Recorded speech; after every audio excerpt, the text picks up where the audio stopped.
Hello everyone, welcome to GS Booster Shot, your daily dose for GS preparations.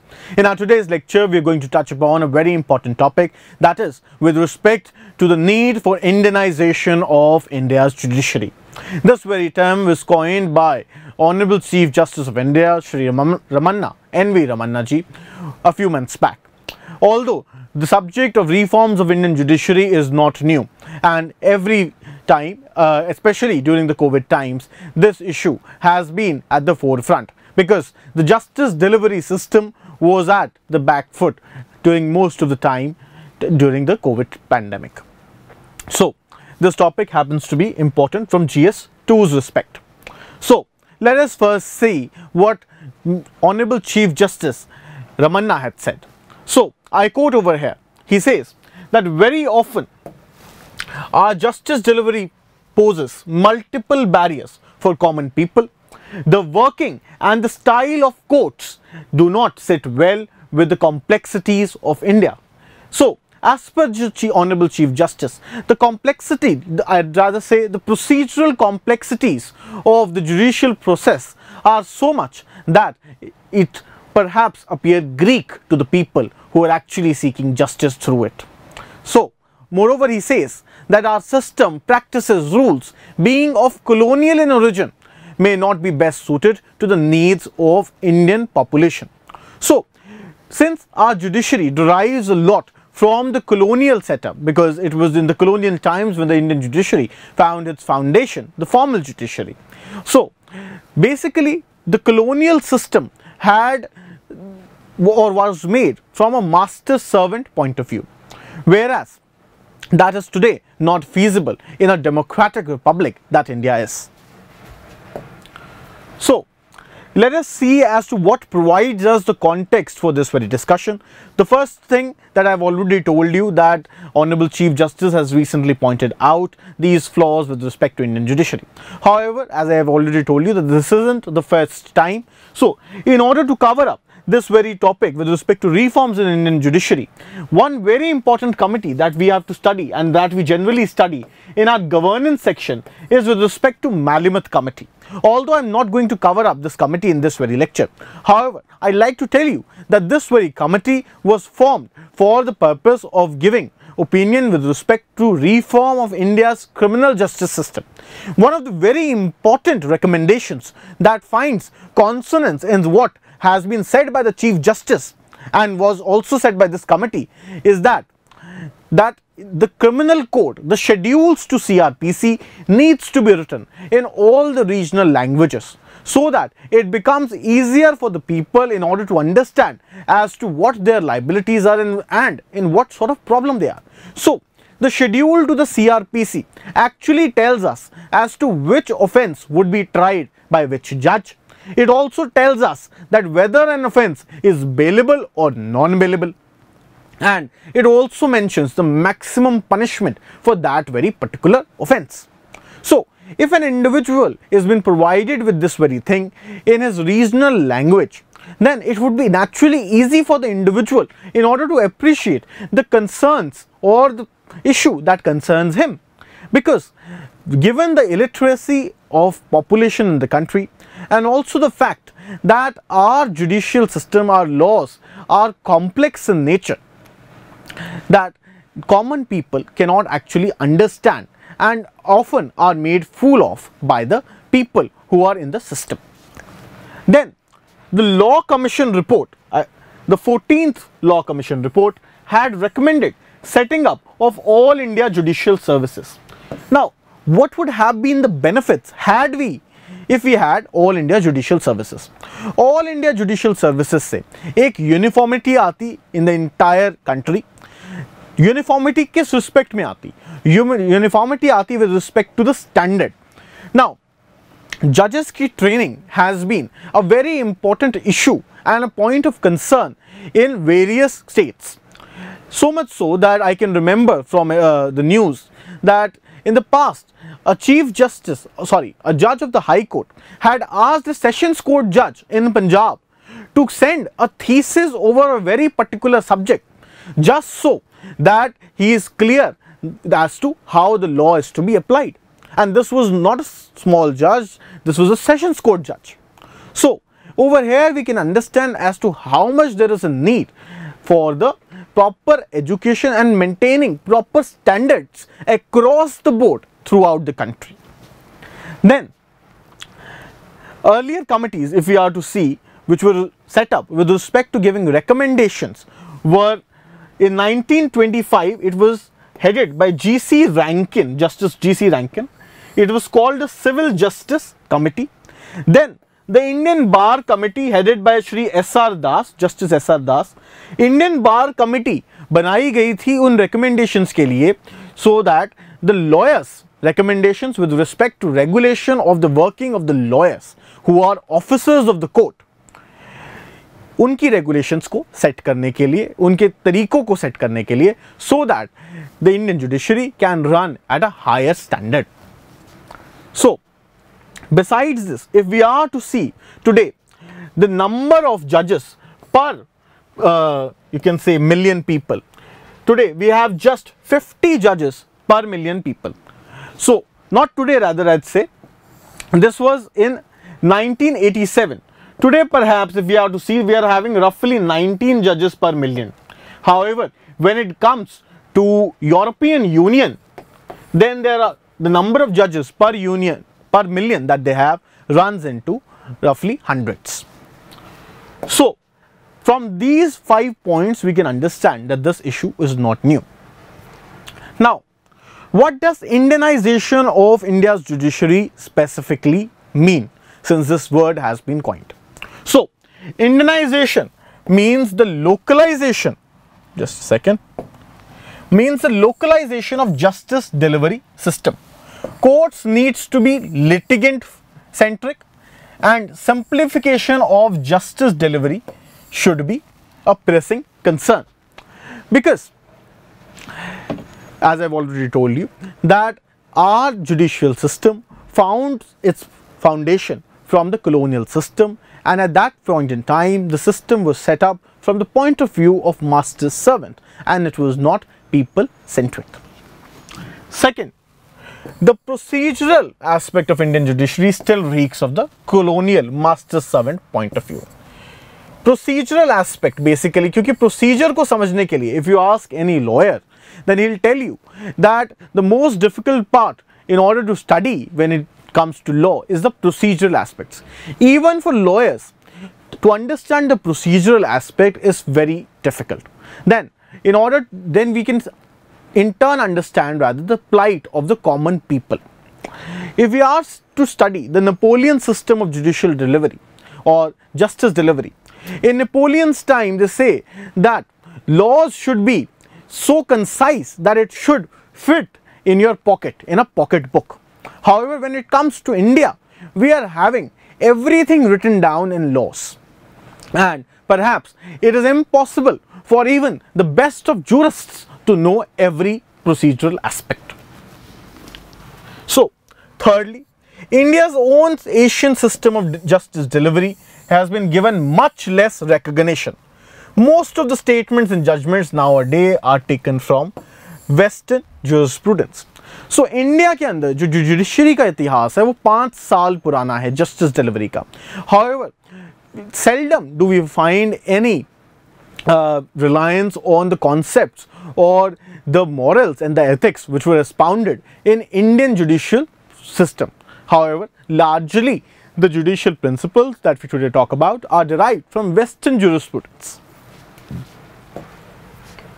Now, let us now see what are the other issues apart from the access to justice and the need for Indianization and simplification of judicial procedures that are in the process of reforming judicial system. So other issues में सबसे पहले and foremost आता है pendency of the cases. Today there are roughly 4.5 crore cases pending in Indian judicial system. Out of these, 65,000 are in Supreme Court and roughly 60 lakh are in High Court.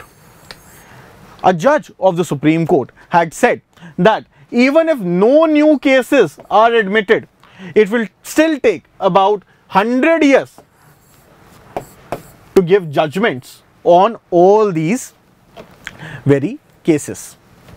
Then unavailability of judges. So as I've already told you that the availability of judges today in India, per million there are only about 19.78 judges in India, which is extremely less in comparison to European Union. And if we are to talk about the women in judiciary, so women happens to be 50% part of our population. Apart from that, women have also been one of the most vulnerable sections when it comes to crime in India.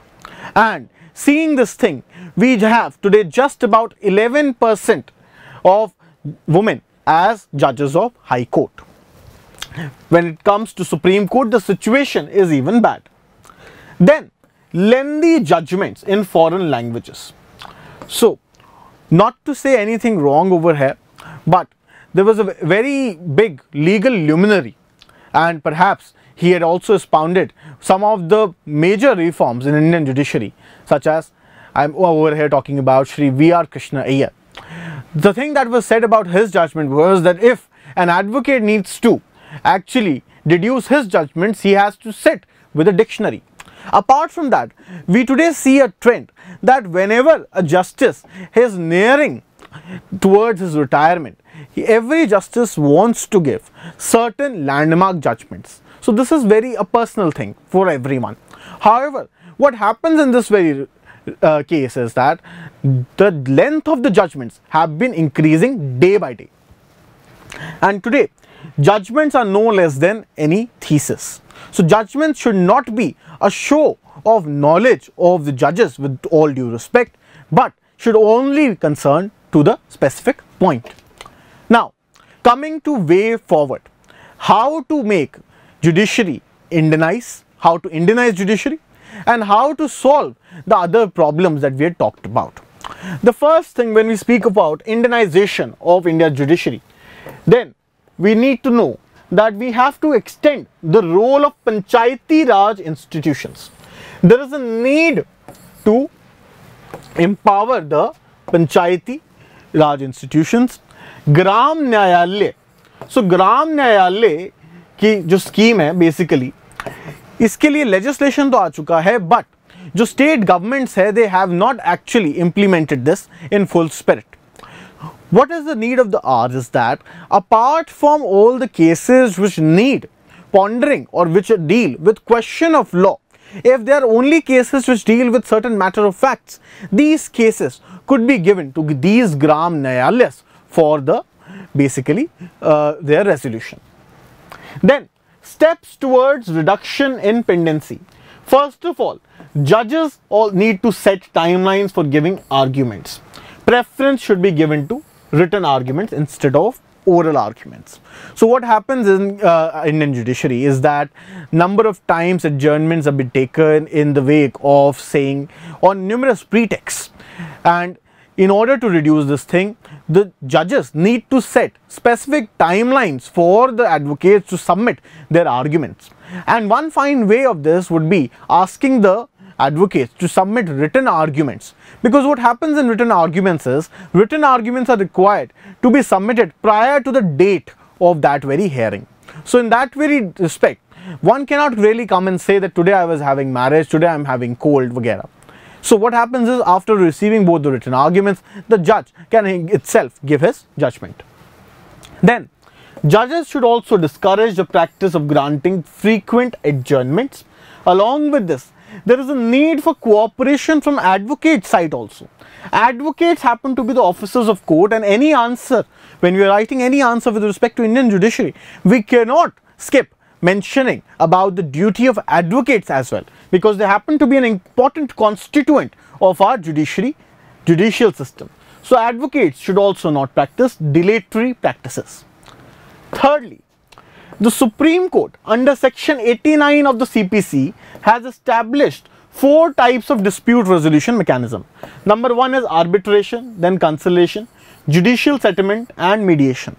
अब इन सारे alternative dispute resolution, इन्हें कहते हैं alternative dispute resolution mechanisms, ये formal court के setup से बाहर होते हैं.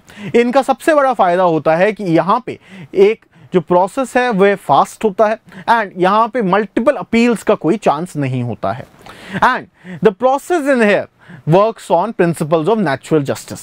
Principles of natural justice क्या होते हैं? Such as Audi ultra partem, that no one should be condemned without being heard and no one should be a judge in his own case. So, principles of natural justice are needed, are basically applied in these very alternate dispute resolution mechanisms and not the common procedural laws such as CPC, CRPC, Evidence Act. This actually expedites the system.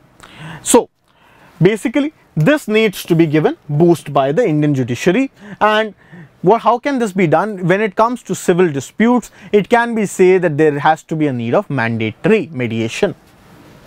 Apart from this, it has been seen, if we know about arbitration, so what happens in arbitration is that both the parties, before entering into a contract, they decide the manner in which how they are going to resolve the issue if there is any dispute crops up.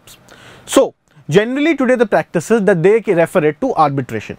What happens in arbitration is that both the parties with their own very consent decide who is going to be the judge in the arbitration matter, and the judgment of the arbitrator is final. There does not lie any appeal from that very judgment.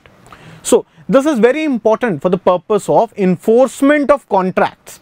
Enforcement of contracts Indian system के अंदर बहुत बड़ी problem रही है due to multiple opportunities of appeals, and इसी करके जो business sentiment है, इंडिया के ease of doing business भी कम हो जाता है. However, ये सोचा गया था कि arbitration act इसको जवाब दे सकता है, लेकिन इंडिया के अंदर क्या हुआ कि आर्बिट्रेशन एक्ट बेसिकली चलता है प्रिंसिपल्स ऑफ नेचुरल जस्टिस के ऊपर, and it has been seen that number of times जिस पार्टी के खिलाफ आर्बिट्रेशन का अवार्ड आ जाता है वह हाई कोर्ट या सुप्रीम कोर्ट चली जाती है, ये कहते हुए कि principles of natural justice were not followed while giving this very decision. And it has been seen that high courts and supreme court generally accept such cases, and in this very scenario what happens is that the entire process sets again into very picture. So the very purpose of arbitration is defeated in this very manner. This needs to be reformed. Then coming to Indianization at the grassroots level. So Indianization grassroots level पे कैसे होएगी? Basically जो lower judiciary है वहां पे allowed है regional languages के अंदर बेसिकली आर्ग्यूमेंट्स करना. However, since our laws are in English, especially the criminal justice system, the laws pertaining to criminal justice system are in English. Because of that thing, the judges are not very much equipped to interpret those things in regional languages also. So there is a requirement of training of judges and advocates also in this very respect. Lastly, use of artificial intelligence. Now, what we have seen is that number of times when we say that there are basically 60 lakh cases pending. Now, naturally, these 60 lakh, there's very little possibility that these cases will be entirely dealing with different matters. So, the number of times what judges have done is they have clubbed similar cases and have given one decision which is applied to all the cases which had the same dispute of law. And in this very manner, judicial pendency has been brought down in various tribunals at a very high speed. So artificial intelligence can be used in this very respect also. And recently, Honorable Chief Justice of India, Shri Ramanna ji, has in May 2020 launched an artificial intelligence powered portal known as SuPace. So this very portal is going to help judges when it comes to their research work. So this is all with respect to today's lecture. We have understood what does Indianization of Indian judiciary mean. We've also understood that since how long the issue with respect to modernization of Indian judiciary and reforms of Indian judiciary has been pending, and we've also seen the way forward. Should you have any doubts, feel free to put your doubts in the comment section. I'll be also having another lecture on Indian judiciary soon, in which I am going to cover up what has been written in the economic survey, past year's economic survey recently, with respect to Indian judiciary. Reforms of Indian judiciary are central for development of economy also, and that I'm going to explain you in that very lecture. Thank you and have a nice day.